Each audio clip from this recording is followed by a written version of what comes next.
Hey everyone, Dan Mortimer with eXp Realty bringing you another weekly market update for Henderson and Las Vegas real estate with data as of Monday, March 3rd, 2025. Another month has come and gone. February is in the past, which is crazy to think that we're already 2 months into our new year of 2025. This was a big week. Lots of activity happening, particularly on the new listing side of things. So let's dive into the data and I'll give you a quick breakdown of what's going on and kind of my perspective on it. So in the last 7 days, we saw 1,126 new listings hit the market. That's in the last 7 days. I believe, I'd have to go back and double check, but I believe this is the first week of 2025 where we've been over 1,000 new listings. We had 196 properties come back on the market. Again, for those that are new to the channel, basically back on the market means buyer and seller had a deal. For whatever reason, deal did not close, buyer backed out, and so the property goes back on the market. So we had 196 of those. In the past week, we had 843 listings that had a price decrease of some kind.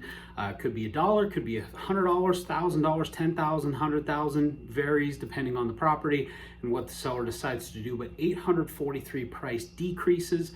Now, getting into the under contracts, we had 354 properties that went into under contract show status, and then another 526 that went into under contract no show status. So in total, you're talking about 880 listings that went under contract versus 1,126 that were new to the market.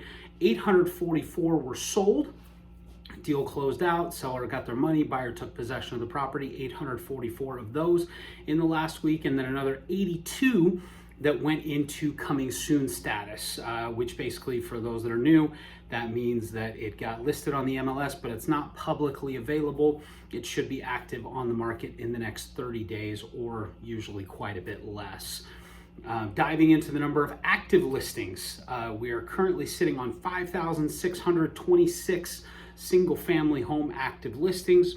We have 1,295 condos and 841 townhouses that are active on the market. So I know a lot of people look at that number of new listings and think, oh my gosh, that is so many more new listings than we're seeing properties go under contract. The gap was about 240, if my math is correct, 240 and change, just under 250. So the gap is widening, but the number of active listings really isn't that much higher as far as single family homes go compared to what we've seen in past weeks. So one thing to keep an eye on as you're looking at these numbers and researching them over time is, just because we're seeing the number of new listings exceed the number of properties going under contract, that doesn't always necessarily mean that we're seeing a significant increase in our our housing inventory. What tends to happen often, and we see this a lot, especially around the springtime, is you'll have a home that was on the market. Let's say they put it up in the summer of last year, they put it up in the spring or the fall of 2024. That property listing is going to be up for a certain amount of time. And if they don't get a buyer, then that listing will expire. And so it'll get pulled off of the MLS. The property will no longer be on the market. So since we just passed the first of the month, I think what likely happened is we saw a lot of homes that their listing contract expired, and either they put the property back up in a lot of cases with their same realtor that they were working with before, or maybe they found another real estate professional that they want to work with and they relisted the home. So that's why I think even though we saw a pretty big gap in between the number of new listings that came on the market and the number of properties going under contract, that single family 5,626 active listings really hasn't gone up much, if at all. And I think that's the biggest reason why, is there were a lot of homeowners that their listing expired. Rather than just leaving the property off the market, they need to sell the place, so they will put it back on the market active. There are a few benefits to that. It resets the days on market that was showing in the MLS. It'll go from 150 or 180 or whatever days on market back down to 0. So it shows up as if it's a brand new listing.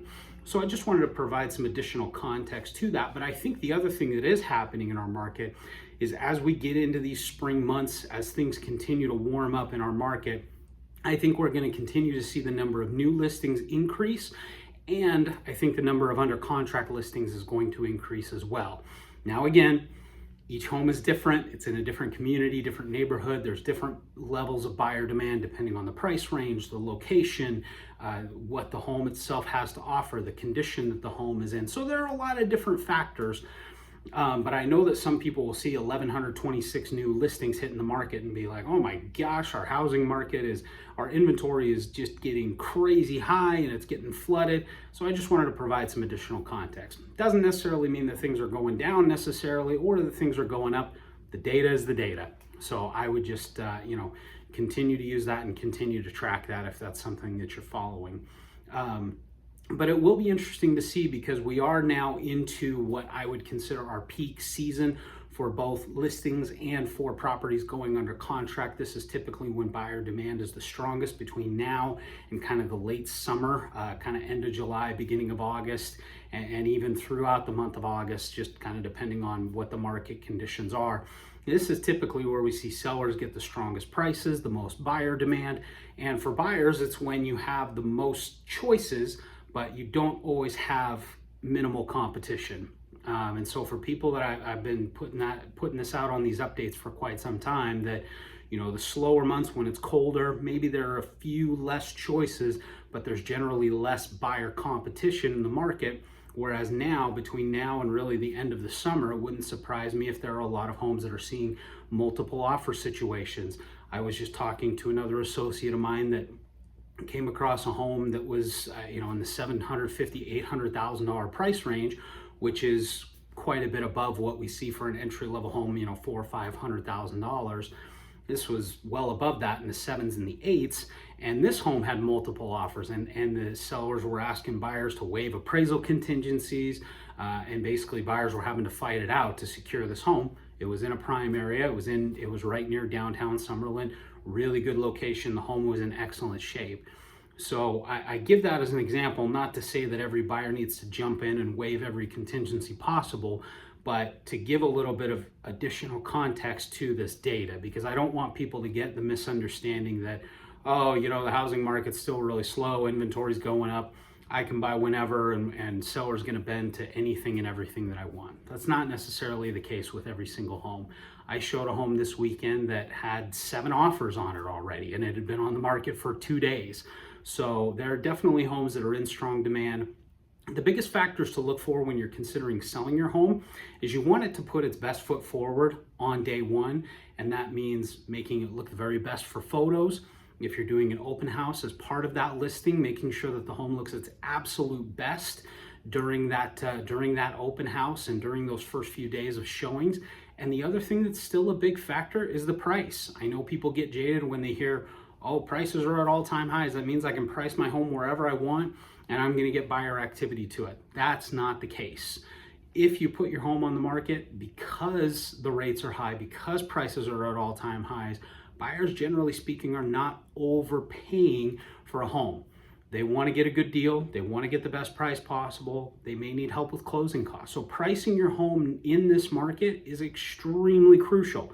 The good thing about it is if you price it well and you take care of the home and it's in great shape, it's going to sell.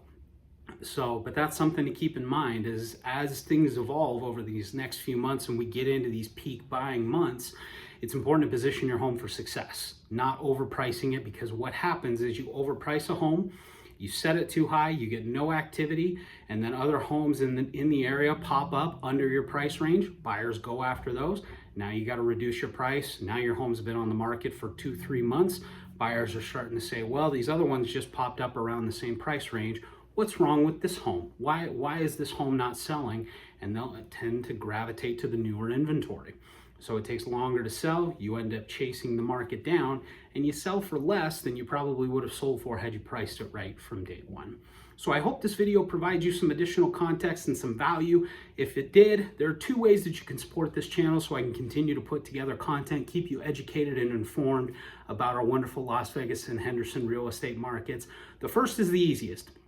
There's a subscribe button on my channel, gives you notifications anytime I post a new video. This allows you to get these weekly updates. I have playlists with some property walkthroughs, both of new construction homes and some of our existing inventory as well. And I also do monthly market updates. I try to update you on news that affects our market.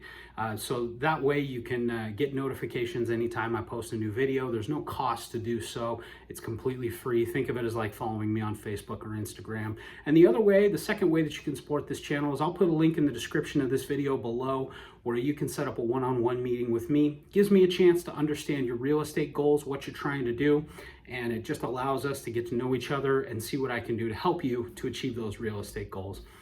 So I hope you guys enjoyed this video. I know it's a lot of content. I'm trying to trim these down, but I will see you next time.